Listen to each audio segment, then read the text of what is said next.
Ladies and gentlemen, welcome back to Sao Paulo for live coverage of the Intel Extreme Masters in Sao Paulo 2014. Fantastic to be back here again at the campus party. Bem-vindos de novo ao terceiro dia aí, ao primeiro dia de StarCraft aqui na Campus Party. Vamos começar com partidas sensacionais para você. We have a fantastic StarCraft 2 tournament for you to start today. The next 3 days are all going to be StarCraft 2 orientated, I'm pleased to say. And today we'll start off with groups A and B. We'll show you the groups right now and take you through all 16 players, the 12 that are qualified through different qualifiers and the 4 that qualified yesterday in the open bracket. As you can see, Group A stacked with Jjakji, Puck and Bomber in there, and also the hometown hero WM. We'll see him in game number 1. Group B features TLO, Hello Kitty and MC, as well as Jjakji, who qualified yesterday. And then tomorrow we'll move on to Group C and D. Então vamos começar aqui com os grupos, mostrando para vocês que vamos para o primeiro player, inclusive Jjakji, Puck, Bomber e WM. E no grupo B, TLO, Hello Kitty, MC e Jjakji, que qualificou ontem.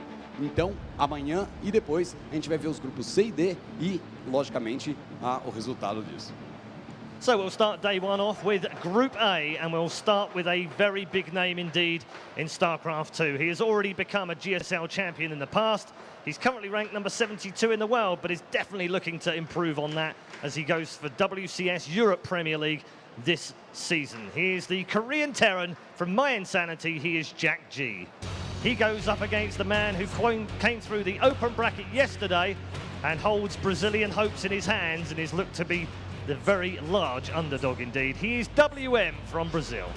Então é isso aí, vamos começar com um grande jogador coreano que já foi inclusive campeão da GCL, número 72 do mundo, vai ser o Jjakji. E logicamente ele vai enfrentar aí um cara que qualificou ontem, que sem dúvida nenhuma tem uma grande tarefa nas mãos, que é ganhar. Ele é o WM. Okay, it's time to go over to our commentary teams now in both English and in Portuguese. Então vamos lá. Hello there, ladies and gents. Welcome to the caster's desk here for the Intel Extreme Masters, Sao Paulo. And oh boy, what a tournament we have. 16 very strong players with a little bit of Brazilian spice in there. That's right. There's some fantastic players who have traveled here to Sao Paulo to compete in the Intel Extreme Masters here. As remember, there's a lot of money on the line, $25,000, 4,000 WCS points on the line as well. As we are now getting into the year 2014, a fresh start for everybody.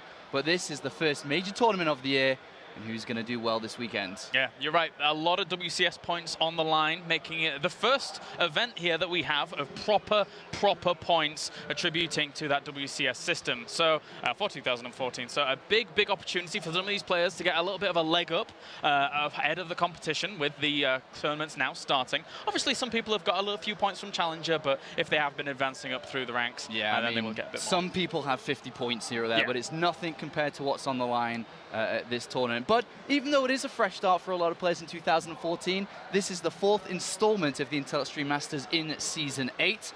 As we previously traveled to Shanghai, Singapore and New York, and now we find ourselves here in Sao Paulo. One start before Intel Extreme Masters Cologne, which some of you are qualifying for, some of you are expecting to attend in just a couple of weeks' time. And then, of course, the World Championship, $100,000, first place winner takes all. And of course, 2 players from this tournament will qualify for that World Championship.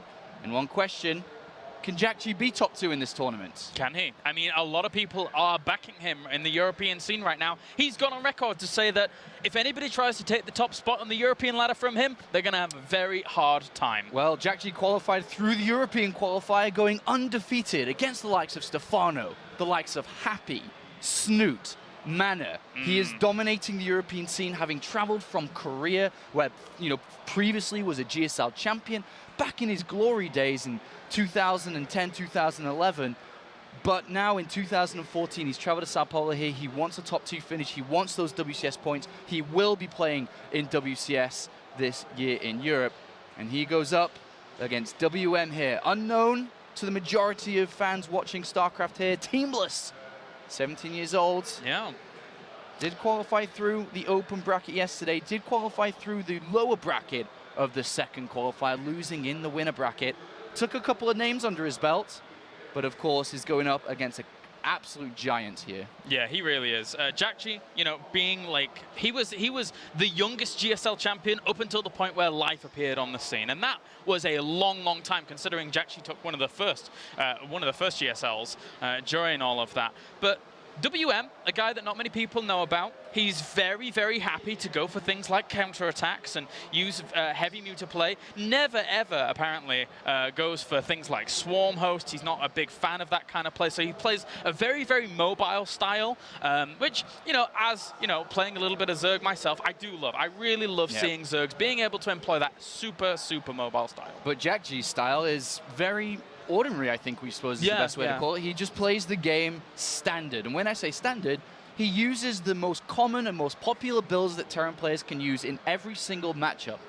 The things that make him stand out is that he's faster than the majority of players. He's got better mechanics than the majority of the players that play that standard style. And he's able to simply outplay you. But one weakness I think we can say of Jjakji is he plays the same game in and out, mostly. His style is the same in and out. Sometimes he does adjust his builds, well, that could be a potential weakness if you know how your opponent is going to play. Is that something WM can exploit here? But no matter what the case, he's the complete underdog in this. Oh, yeah. I mean, the odds of him winning this I don't know if they're existent. They're pretty low, man. They're pretty low. It's very, very difficult for him to go up against a well-established champion, as Jjakji, as you said, in 2011 was the youngest at the time GSL champion. But now in 2014, he's come to conquer Europe. He's traveled to South America first to start his 2014. Yeah, he's doing all right about it in Europe, to be honest with you. Doing very, very nicely. But as I say, previously, WM was known as Eric, so that is the name that he shall be playing under now. And he does all right for himself in the Brazilian scene, but he's always outshined by those people like Tunico, who we'll see later on, as well as some of the other players that have actually qualified through during the previous day. So, yeah, he's still quite young, but as is Jjakji, so you can't really make that comparison in the end. So the way that the ladder maps, or should I say the maps work for this tournament, is very similar to WCS. I mean, it is exactly the same, should I say, as WCS, which means that there are 7 maps in the ladder map pool, which you play in day out if you are playing StarCraft. And then you have a couple of vetoes each, leaving with 3 maps, and then, of course, you choose between the 2 players which maps we want to start. It looks like both players are now ready, though, Kolaris, and we can begin with the first streamed game of the Intel Extreme Masters Sao Paulo. Of course, the open bracket was played yesterday, but for us, it's our first day here. 16 players fighting out for $25,000. Each of them so far have banked $350 just by being in the top 16, and that does start to increase every further step you make in this tournament. Certainly does. Jjakji's looking to pretty much take it all. If he went with anywhere without a first or second spot, especially since the announcement of Katowice, that would be a little bit hurtful for him. But now, guys, we can get into game number 1, as we have spawning down to the bottom right-hand corner here as our blue Terran, representing my Insanity. It is Jjakji.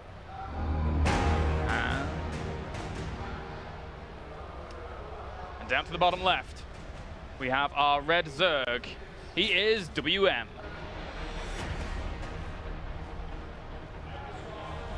And of course, in Group A here, we'll be covering Group A and Group B throughout today. Group A consisting of these 2 players, Jjakji and WM. And of course, the American Puck. And then the WCS, the World Championship Series Season 2 champion, Bomber, in that group. It's a great group. I think everybody's expecting to see a Jjakji Bomber winners match here. But let's not count some of these other players out of the runnings this early on.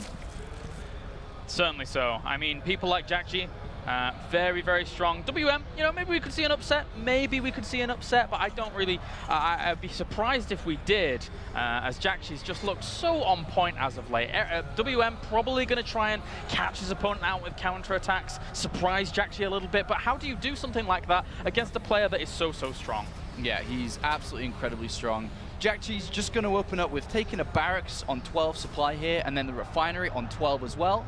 This will basically allow him to have 50 gas as soon as the barracks completes. From this position, we'll see the Reaper build. It costs 50 gas, he'll be able to build the Reaper, get over there, scout his opponent, and the first thing Jjakji will be looking for is simply the gas. He wants to know, has he got gas early? Is there potential threat to my game in the first couple of minutes? Yeah, certainly. WM even is going to send his Overlord over to the natural very, very quickly here, and he's going to get a lucky scout out from his opponent, spotting him in the first position. But ideally, I don't really think WM wanted to see his opponent in this position. It's going to make it a little bit harder for WM to eventually transition onto those later stages of the game, if it does get there. Yeah, in these positions, with a Zerg player on the left and Jjakji on the right, you cannot allow the Terran player to get the ball rolling, because it's very difficult to keep up with these players because they're so close together. But if we're looking at WM's build here, 3 hatcheries, then spawning pool, very greedy. He's most likely, or probably, was expecting command center first. It is a very common build that Terran players do go over towards. But with the Reaper opening here, we must be seeing a couple of drone kills. With the spawning pool being so late, there's no queen, there's no Zerglings, there's no defense. This is going to be a bit difficult here. We were watching the Brazilian players yesterday, and some of them had a little bit of a hard time dealing with some Reaper harassment. Yep. So this one's going to try and wiggle on in. Let's see how well WM's going to be able to deal with this. One drone is going to fall very quickly. Yep. Pulls a few off to push it away, but he has no other options at this point. Yeah, no other options whatsoever, and he's probably going to lose a couple more. He's going to save that one. And I think, you know, we're expecting to see a couple of drones die here because of the late spawning pool. Of course, with 3 hatcheries, he's able to reproduce a lot faster with the extra lava he'll have from the 3 hatcheries early on. But he's only lost 1 so far. Oh, 2 now. One. Yeah, this is getting a little bit sketchy. Second Reaper's going to enter the fray as well. The Lings are about to pop, but these Reapers can still bounce around. Oh, it has to be careful. That's a lot of Lings, actually. A lot of Lings. Yeah, so 2 drones have gone down. I think you could almost say that's expected from this point. He's going to start to lose another one here. So 3 in total, maybe a 4. Wow, and there we go. 5th even. Yeah, so nice harassment here by Jjakji so far, really exploiting the fact that his opponent has gone for a very, very greedy build and getting stuff done. And then if you look behind it, Jjakji's made no mistakes with his build. That's the speed of a player like Jjakji. He's able to do this harassment without messing up at all. Yeah. He's got his 3rd command center down. He's got his Hellions about to pop out. Tech Lab on the barracks ready to produce stim straight early in this game. But now with the Queens about to pop out, the harassment for now into the drone line is almost done. Well, it doesn't stop the Reapers getting damage dealt to these Queens, softening them up for these Hellions, which will join the Reapers shortly here. Yeah, this is a difficult spot here for WM. Once and those even Hellions supply come blocks as well here, caused by a bit of pressure to the Brazilian. That is painful. He's trying to get those 2 Overlords out very quickly, and well, with those popping, he should be able to get a few more units out, but dealing with these Hellions, as you rightly point out, that kind of harassment here from a world-class player is going to be hard for WM. And Jjakji is taking smaller advantages with his build as well. Notice that the command center's finishing, you know, sub 7 minutes. That's actually pretty fast because he didn't get a bunker down. He didn't add on supply depots to make a wall off early on, knowing his opponent's build. He has a stronger economy as well with the drones that are being killed. It's a fantastic start here for the Korean, and here comes harassment stage number 2. 4 Hellions and a couple of Reapers. Let's see what they can do. Thankfully for Mr. WM, speed will finish here for the Zerglings in just a second, and there we go. But at the same time, how well will this really work out against that many Hellions? He doesn't really have that much defense. One Spinecrawler's trying to go up at this 3rd base, but even if that finishes, he could just go to the natural. Yeah, and Jjakji's allowing the Reapers to take the hits, of course, because they can regenerate here. And he's coming into the natural. 8 more Lings are coming, but it's only 8 more additional Lings. This is it's going to be very difficult for the Brazilian here to hold on. Yeah, it really is. A few more Lings just kind of trickling out of these hatcheries. There are so many in production, but it's not going to be in time as the Hellions have full control of this natural location. Drones will end up dying. Even that Queen might go down if it's not careful. The Lings do pop, but they're all running straight to the main. They're all trying to get around back here for the surround. Not the most amazing of positions. Yeah, Jjakji's just hugging the mineral line, going behind it, killing off as much as he can. Look at the supply difference. And this game is as good as over here for the Brazilian player. 18 more additional Lings. This is not a good start for him here, and he's been a little bit outclassed by Jjakji. Certainly has. The Reapers and Hellions getting everything done, and even behind this, Jjakji decides, I'm just going to take my 3rd. I don't really think there's a whole lot you can do against that with the heightened production facilities and the double engineering bay that we're seeing now out for Jjakji. Yeah, Jjakji's just going to hold off now. He's dealt a massive, critical blow to his opponent, and with Stim just 10 seconds away from completing, double engineering base finish ship, Starport on its way to bring out the Medivacs. Jjakji can't really do too much more damage with the amount of Lings out here, but Jjakji doesn't want to do any more damage from this point. He's got a fantastic economy. He's about to really ramp up his production with his barracks now completing and his army going to further increase. And what does WM have behind this? A layer starting, low drone count, no evolution chambers, no a weakened economy, no gas has been taken. He's in a really difficult and rough place from this point. I mean, it's all fine and dandy to tech up to layer at this point, but if you've got no gas to pump that layer tech into, what are you going to be able to do? A nice surround there, though, on 2 Hellions. Not too bad there for WM, but at the same time, the threat is going to pile up soon. The big problem is with Jjakji's economy just absolutely skyrocketing, having taken 3 bases so early, 1,900 minerals to 1,600, much more gas income. We're going to see with the first 2 Medivacs, Jjakji move out, and without Bailing's speed done, without any upgrades, because 1-1 is not that far away from completing either, Jjakji probably is in a position where he could win the game with his next movement out, which will be in the next 30 seconds. The Medivacs are about to complete. His Marines are ready to go. Combat Shields is seconds away from completing as well. And this is going to be very, very, very, very difficult to hold on. And even if he does, the next wave will come after that too. Yeah. We can see Combat Shields about to complete. The Medivacs are out now. And Jjakji's just going to go for it. Lifting up, going to drop in the main. There's no overlords, there's no spotting. He has no idea about this. And this is going to be hard to hold on against. It really is very difficult. He's almost going to have such good Baneling connections that it's so cost effective and so trade efficient. But in the end, Jjakji's not going to allow that to happen at all. He drops 2 Marines on that high ground. Yeah, I think he messed up his control there. It's just a little bit of a mistake.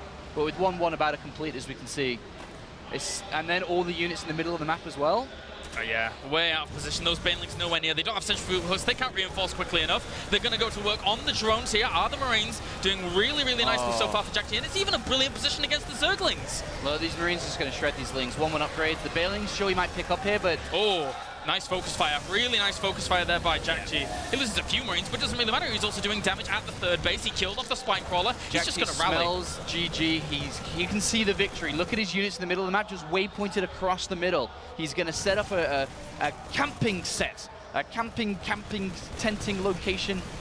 A tenting location. A tenting location. He's going to set camp over there, and he's just going to continue to waypoint over here, Cloris. And without the proper upgrades, without the proper units, this is not going to be easy to deal with. So there you go, GG. Game number 1 goes to Jjakji.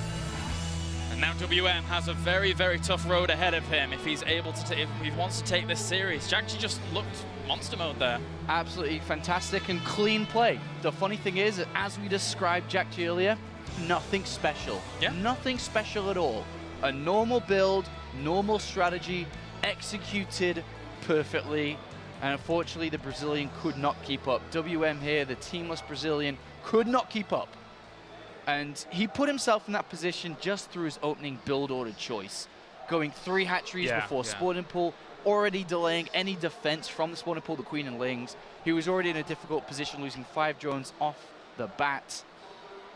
It's a hard game for him to play there. I mean, in the end, that could have gone a little bit better if it had been cross spawns or something like that, but it was just a mixture of the bad choices with the not exactly the most advantageous spawning positions as well. Reapers get over there pretty quickly, regardless of cross spawns anyway. And, you know, Jjakji just puts on a masterclass. What are you supposed to do against that if you're in the position of Paul WM? Yes, yes. So going into the next game, we already know that Jjakji is going to be playing the same style. When you're as good as you are, as Jjakji is, you don't try anything fancy. You don't want to go double barracks to win the game immediately, because that runs a risk, because if it's spotted or, you know, it's dealt with, the game's almost over and it's 1-1, and you don't want to be in that position. Jjakji knows he's a better player, he's a stronger player, he's a world-class player and can compete with the best. So he will play just a regular game, same, I'd imagine. And then it's all down to WM now. What is he going to do? Yonsu's a smaller map, which is our next one. There are chances to be aggressive.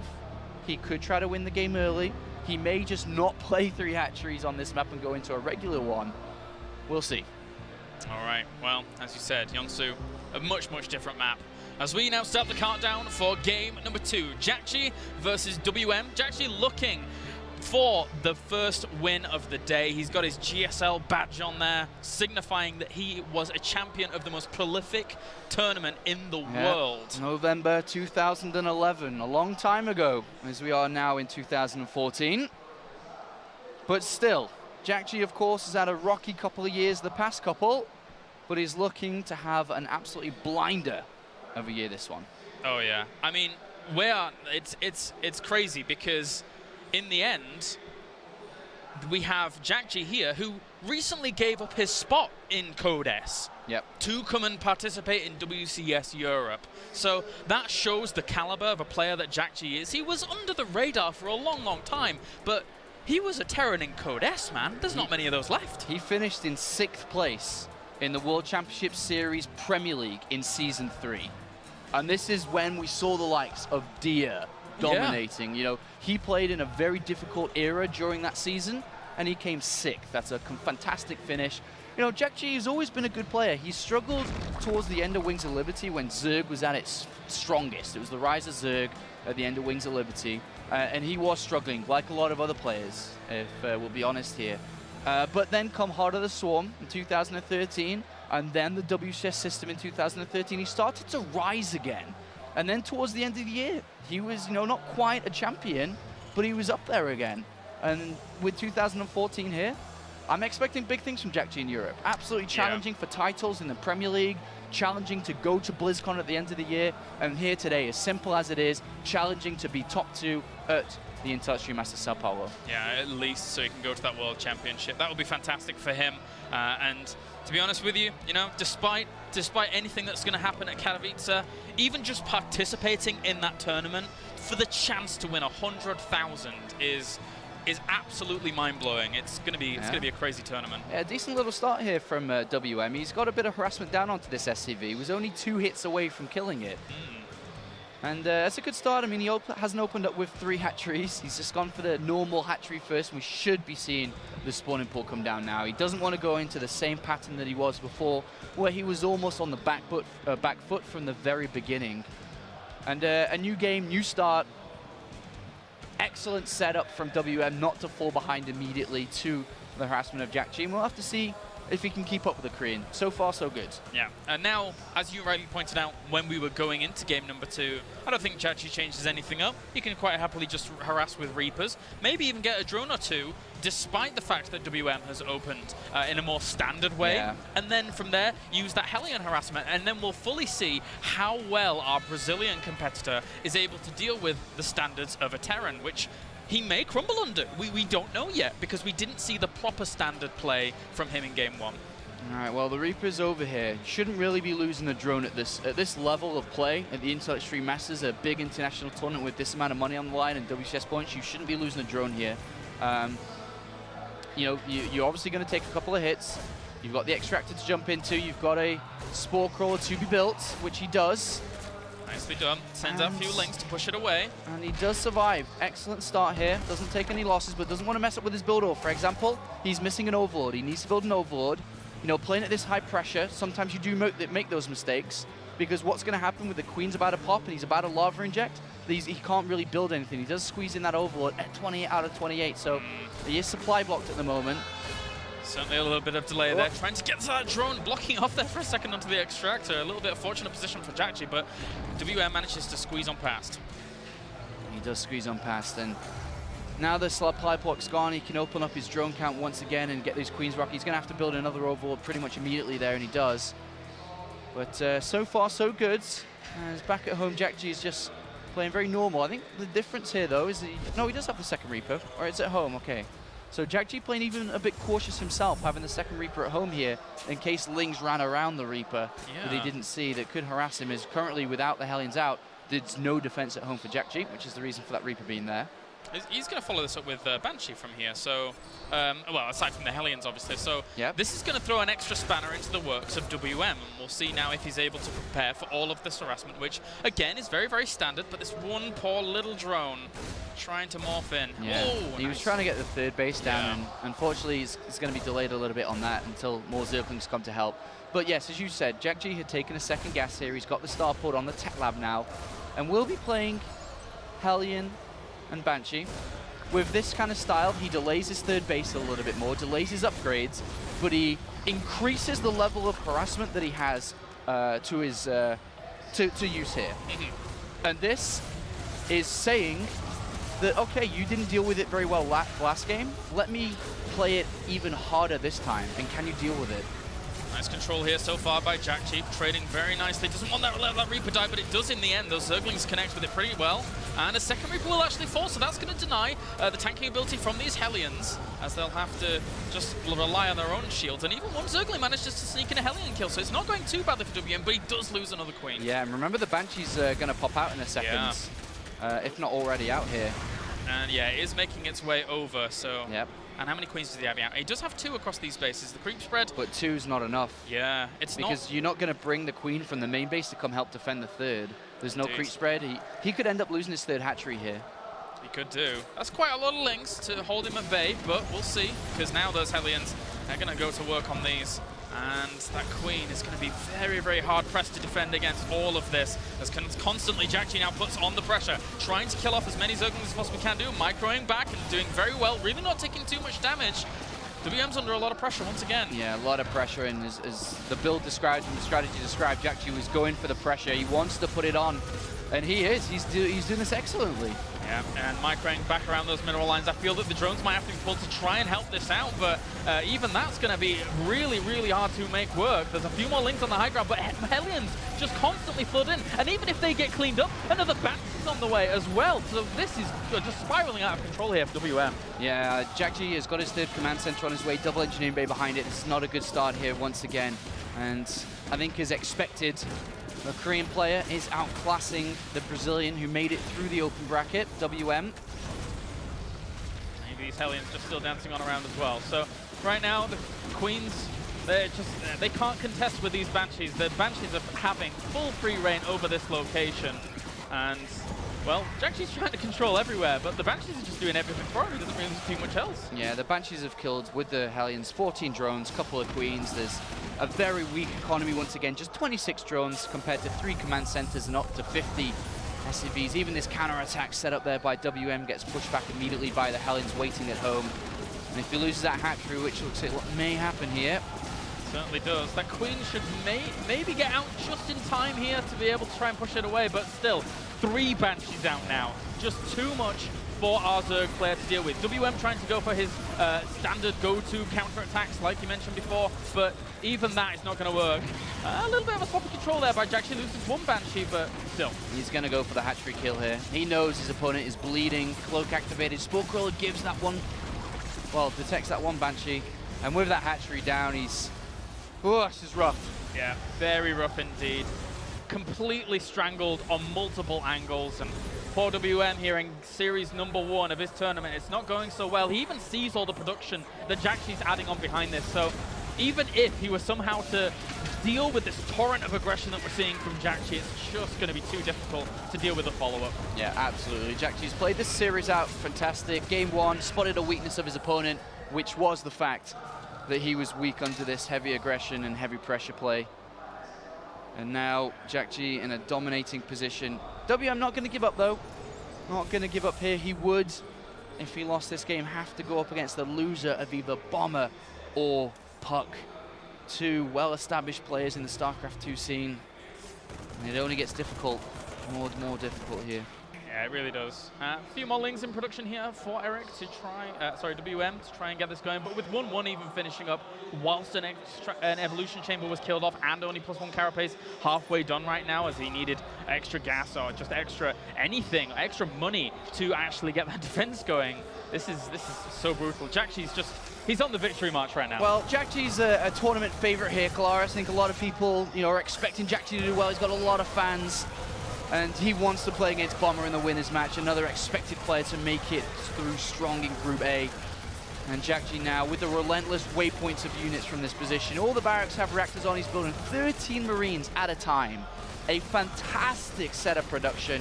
112, 110 supply, 3rd command center down. He's not even upgrading 2-2 at this point. He knows his opponent, through losing the natural hatchery, through losing multiple drones, is down, is hurt, is bleeding, is almost dead. And as we say in England, he's as dead as a doorknob. He certainly is, man. He is completely gone, as is that third base. And now Jjakji, well, these cute little, lovely glowing banelings, they're not going to do too much. Widowmines are going to zone those out quite well. Although, nice separation here from WM to send some of those links forward to soak that up. But Jjakji, 100 supply ahead. Yeah, look at the minimap just tells the story of this game. Just, you know, waypoint rolling units out here. Yeah. Remember, that kind of style is meant to be for the Zerg, the Swarm Zerg. But it is Jjakji, the one that's absolutely dominated this series. And a fantastic start for him here in the Intel Stream Masters Sao Paulo. A nice confidence boost for him, saying that, well, that was a nice warm-up and a good, solid set of games from me. Good game, well played, and Jjakji does win 2-0 quite convincingly. And as many people would say, an expected result here from Jjakji. New edition, or newish edition, should I say, of My Insanity. And Jjakji, great start here. Yeah, impressive stuff by our Korean Terran, who now advances on to play either against Bomber or Puck in the winners match here in Group A. As we say, Bomber versus Puck is going to be up next. That's right. Which would be nice. That is right. All hope is not lost, though, for WM. He still has another game to play in Group A. And he, like I said before, will be going up against the loser of our next game on this stream, which will be Bomber or Puck. It's going to be brought to you by Rotterdam and Todd in a couple of moments' time. The other commentators at this event, that's going to be a good one, and it should be a decent game. Puck is confident going up against Bomber, but of course it's Bomber. He's a fantastic player. Yeah, and Puck doesn't feel all too confident in his PVT as of late. He feels it's his worst matchup, so that could be a tough little spot here for Puck, especially since he has to go up against Bomber and then maybe even Jjakji later on. Yeah, and of course Jjakji now can go back, take a sip of water, get a towel and wipe the sweat off his face. It is blinking hot here in Brazil, and prepare mentally to go up against his next opponents. All right, well, guys, that does it for the first series here at the Intel Extreme Masters Sao Paulo. And that does it for our first game. So we shall send it over to Paul on the stage.